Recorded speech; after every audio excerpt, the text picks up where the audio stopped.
I don't know if you guys have seen this. This is a Gallup poll. I'm going to bring this up here in a second.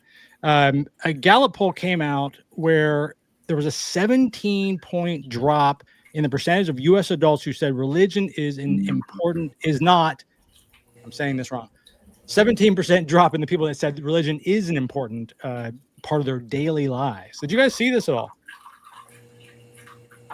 Yes. I didn't.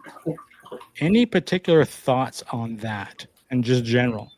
Woo woo. Right? When was the report done, or when did it fall from, like, to compare? Is it in the last I'm sorry. year? Good point. Over the last 10 years. Oh, 10 years. Okay. Yeah. I'm scrambling here to pull it up. I had it pulled up a second ago and I didn't. I'm going to do it. Hold on just 1 second. Let me see if I can get this pulled up. Here we go. It's loading. Yeah, it was a 10-year period. So that was a 17-point drop in a 10-year period. Let me add this to the screen here.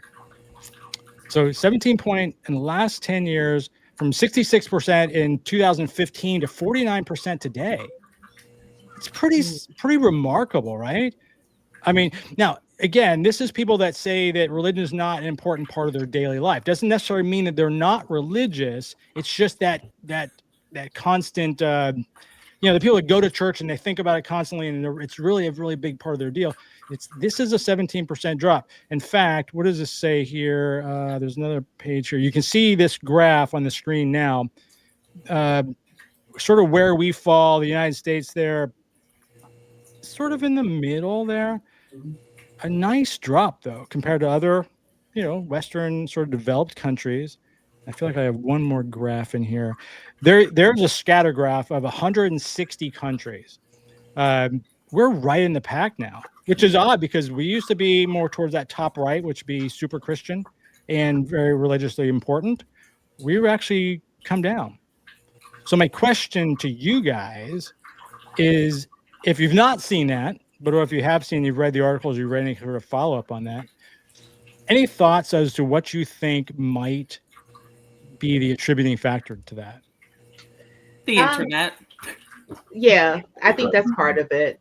I think also too, because matter of fact, I just edited a video today where I was talking specifically about the drop of people really looking at religion as like their go-to, and how basically Pew Research and Gallup polls have like corroborated like this like significant drop, over the last, I would say, like 60 to 70 years. Yeah. There was when I looked it up, that Christianity specifically in the United States was like about a 90% claim that people were right. Nowadays it's like 62 to 63%. So wow. I think there's a lot of things that contributed to that. I think, one, like you said, the internet is definitely a huge contributing factor, because now we have information directly at our fingertips. We can, you can fact check things in real time. And there are experts that are, have channels and who do research and things of that nature that have put out information that definitely debunks a lot of different things that we attributed to God belief, right? And then there's another issue that is a big portion of all this, and we can't negate the church scandals that have happened over the past 50 to 60 years, with the the Catholic Church and all the money that they have basically paid out to victims of SA. Even we have other denominations that have been guilty of the same thing, and then there is this whole issue with prosperity doctrine pastors that have been caught in scandals as well. Yeah, sort of Rolls Royce kind of guys. Yeah, like with the Yeah. big Rolex and like, hey, make sure, like you remember, Mike, when I was talking about Pastor Winans, when he told that lady, no, you're supposed to come in the line when you gave 1,000 plus 1,000, Yeah. and update on that story, excuse me. The woman who was in that video who gave $1,235 is now saying that she was used by the ministry. Wow, I'm shocked. Yeah, Shocked, I know. say. Yeah, I'm shocked, right? Clutch imaginary pearls. Yes, Right. she said that, like, now the attendance of that church is definitely, less from the time that whole fray happened. Right. And that she felt that when they came to her to make that video about saying, oh no, it wasn't a rebuke, it was a correction, and he did not rebuke me, and he apologized afterwards, and yada yada yada. They're like, oh, okay, we're done with you now. And she felt really like dismissed, especially when she thought that when she was giving that money, that this is something that's going to be praised by the pastor, praised by the leadership, and really show that she was loyal to the ministry. But, at the end of the day, it showed that they weren't loyal to her. No, for sure. What about you, Jose? Any thoughts on that? On why it's backtracking? Specifically, like, churches. Yeah. Another factor. Okay, go ahead. No, go ahead, Jamila. I can follow. Another factor, I think, it's aging populations dying, with older generations, leaving fundamentalism, I guess. They change the way that they see things, and gradually they progress towards like a more less fundamentalist society, I'd say. Agree.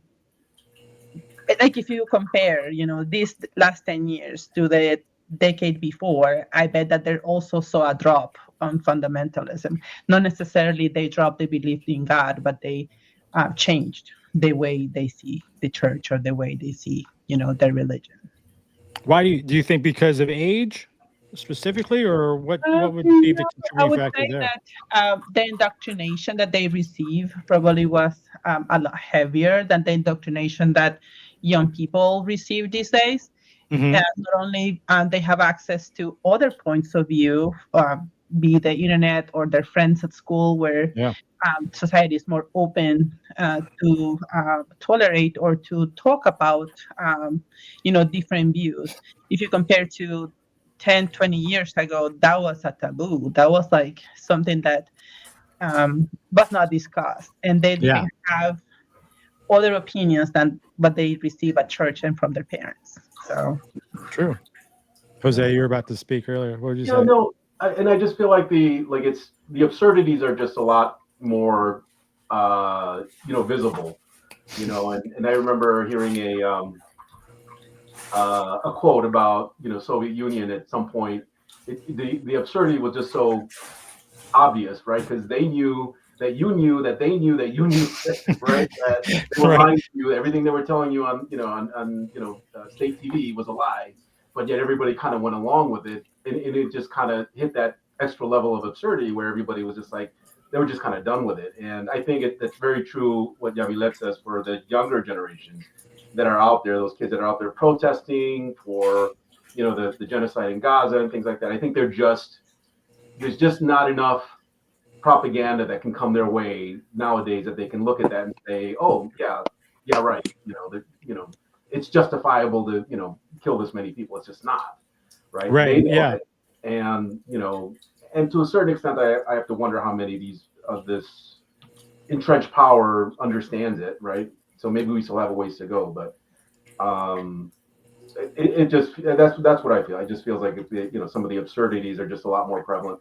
The mask has fallen off. Yeah, I agree. It's kind of like what Annette, I assume that's where you were going with that, Annette, in terms of, and it's kind of backing up what Jose says, the internet, it just exposes more of this. If you're the one guy in some little town in Kansas, well, good luck, right? You don't know anybody. Just 20 years ago, there's no other atheist. You're not going to run into an atheist. You have nobody to talk to about atheism. You know, that's it. You're just done. You're going to just suck it up and just go along. Now you can get online and find 1,000 atheists, you know, you can find the other atheists across town you didn't know exist because you can find each other. And then you can I think that's part of the point that I was making with the internet is that, I mean, there's many layers and many ways that the internet kind of like affects our daily lives and over time changes the culture. But we talked about a little bit about how like access to information has changed, right? Mm-hmm. So somebody now who like never leaves their house or never leaves their little town, you know, that they've lived in forever can still access information that they wouldn't have been able to, mm-hmm. you know, when, the boomers were our age or, you know, younger. Yeah. Another thing, though, that it has increased our access to, as you were just kind of alluding to, is people, right? So now that churches, they used to have this monopoly, so to say, on mm-hmm. like the social gatherings of towns. And that's not really the case anymore. We can, find other and better ways to connect with like-minded individuals. And, just like join clubs that are like, oh, I like chess and you like chess. Let's start a chess club. Or like, mm-hmm. I have a family member who found her community like in the beekeepers, like it's just like this little nerdy group of people who like keep bees. Like, okay, like great. As long as it's not around, just fictional stories that we're pretending are true, then it sounds good to me. Bee keep away. Or the Chicago Atheist Group, just to name one. Or Jose, what is the name of your group? Chicago Latino Atheists, Agnostics, and Secular Humanists. Yeah. See, I mean, a Latino group for atheists and agnostics. I mean, again, it's a rare thing in general. But if you're the one Latino in Kansas, some town, you're like, I am the only Latino in the world that's an atheist, and I'm not even sure I'm there yet. Yeah. Now they can find your group and say, and you've been down the road, which is what I think is super important about groups like ours and yours. It gives, and Cynthia with the Black non-believers, it gives people a path to pursue those thoughts. And then they get online with Jose or Cynthia or Annette or whatever. And like, this whole belly and the whale thing seems a little far-fetched, and you go, yeah, you're right. It's ridiculous. And then they're off. What? You don't believe the Jonah story? How dare you? I'm struggling with that one. Hey, babe. I don't know how much care. I was actually talking to a person today who is in Arkansas. And they had a podcast back in the day, even interviewed my friend Mandisa Thomas, who founded Black Non-Believers, and was telling me that they were looking forward to like possibly getting back into it. And I encouraged them to do it. And they said, this is so difficult to find like-minded people who happen to be like me in Arkansas. And I was like, yeah. But I don't necessarily think that you are the only one. I really don't. You're probably not. But yeah, you're not going to stumble upon. I mean, we're, those of us that live in the Chicago area, we can say that. We can say we're atheists, and we might get some pushback, but it's a fairly liberal town. No one's going to flip out. Arkansas, yeah, they're going to flip out, right? I'm going to segue to another. I just want to make one more point before we switch, and it is to kind of, with the drop in the number of people who are, saying that it's an important part of their daily lives. I think religion, has pushed people away, kind of like with the intent of trying to rope them back in and control them, has inherently like pushed them away. So it leaves a bad taste in people's mouths when, churches are not welcoming to LGBTQ plus folks, at least in the city that I live in here in Chicago. Right. And I know that that's not the case everywhere, but I think just like the level of rejection and like imposition of like religious trauma that has been imposed, or like even just like the turning the blind eye to kids getting SA'd, as Cynthia mentioned earlier. They leave so many people damaged and hurt and, then kind of fending for themselves. So I don't know. I just think that the rejection, how many groups can you reject before you're rejecting, like majority of society? Right, exactly. Yeah. You're running out of people to reject. It's like a pyramid scheme. Eventually you're running out of people. Exactly. Join your little, lotions and potions group or whatever. Yeah. Listen, I encourage everybody, like I did yesterday, if you get invited to some type of religious gathering, wear your local atheist or pride t-shirt or both. If you have a pride atheist t-shirt that you could put on and just go to your religious gathering, please see how that works out.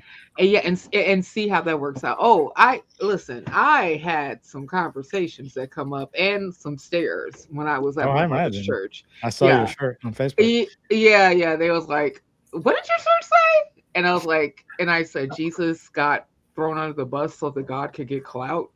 And they were like, some people didn't know what to do with me. Another guy told me that Jesus is his savior and he wants to invite me to his church. And I was like, yeah, I'm not coming. And then he was like, well, but I really hope that you would. And I was like, yeah, I'm not.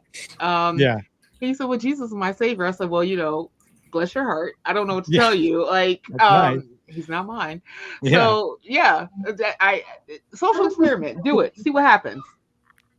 Let us know. Hey, thanks for tuning in to today's show. I really hope you enjoyed it. Do me a favor and like and subscribe to the show and tell a friend. That helps us grow and it lets us keep bringing you more voices from the other side of belief. Until we talk again, be kind to one another and remember that reason and compassion go a long way.